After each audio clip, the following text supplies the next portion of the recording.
O pessoal, boa tarde. Aqui é somente um jogo rápido aqui, um apêndice da aula 2, né? Só lembrando que na aula 2 a gente mostrou que para o caso mais geral, em separação de variáveis, com potencial nulo, a gente caía numa equação de Bessel esférica e a função de Bessel esférica é regular quando o ρ vai para zero e irregular, né, a função de Neumann esférica é irregular quando o ρ vai para zero, ou seja, ela diverge, em particular aqui para o menos infinito.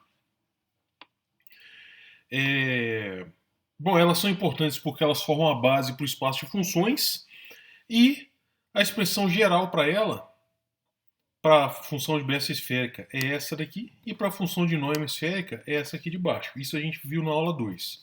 Né?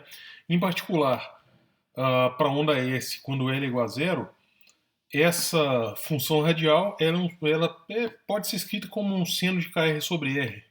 Né? E a gente pode escrever, então, a combinação linear da função de Neumann esférica e a função de Bessel esférica, com determinados coeficientes que dependem do momento. A gente viu também na aula 2 que quando R é muito maior que 1, né, a gente pode expressar a função de Bessel como 1 sobre esférica como 1 sobre kr, seno de kr menos Lπ sobre 2, e o NL de kr, que é a função de Neumann esférica, é menos 1 sobre kr cosseno de kr menos Lπ sobre 2. A gente despreza termos de 1 sobre r quadrado, porque para r tendendo a infinito, né, esses termos aqui eles tendem a zero.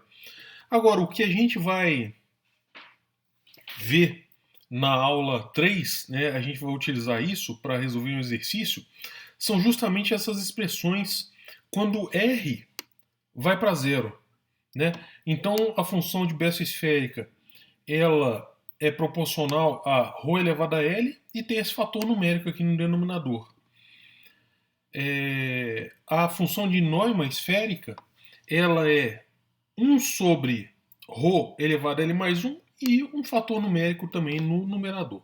A gente vai utilizar isso no exercício, na aula 3.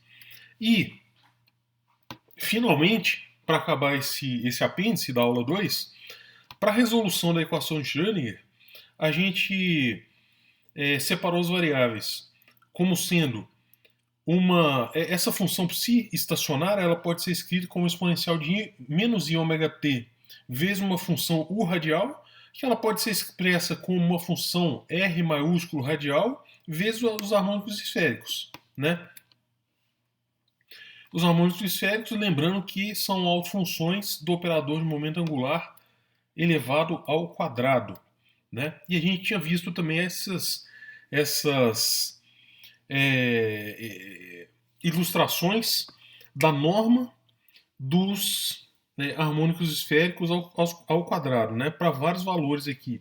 M igual a 0, L igual a 0, L igual a 1, M igual a 0, L igual a 1, M igual a 1 e assim por diante. Né? Lembrando que o número quântico principal, ele descreve, né, ele rotula a camada eletrônica em torno do núcleo e ele assume valores 1, 2 e 3. O número quântico azimutal, L, ele determina um orbital, né, e ele assume esses valores. O número quântico magnético, ele vai de menos L até L, né, assumindo valores inteiros. E o número quântico de spin, ele pode assumir valores de menos meio a meio. Isso daqui a gente vai utilizar na aula 3, na fórmula de Bright-Wigner, para o salto quântico em uma lâmpada de sódio. Tá? Esse exemplo a gente vai fazer na aula 3. E isso daqui, utilizando os harmônicos esféricos, é justamente a ilustração. O orbital 1s2, 2s2, né? 2p6, 3s2, 3p6, 3d10 e assim por diante. Tá bom? Então, era isso que eu tinha para falar para vocês nesse apêndice da aula 2 e até a próxima aula.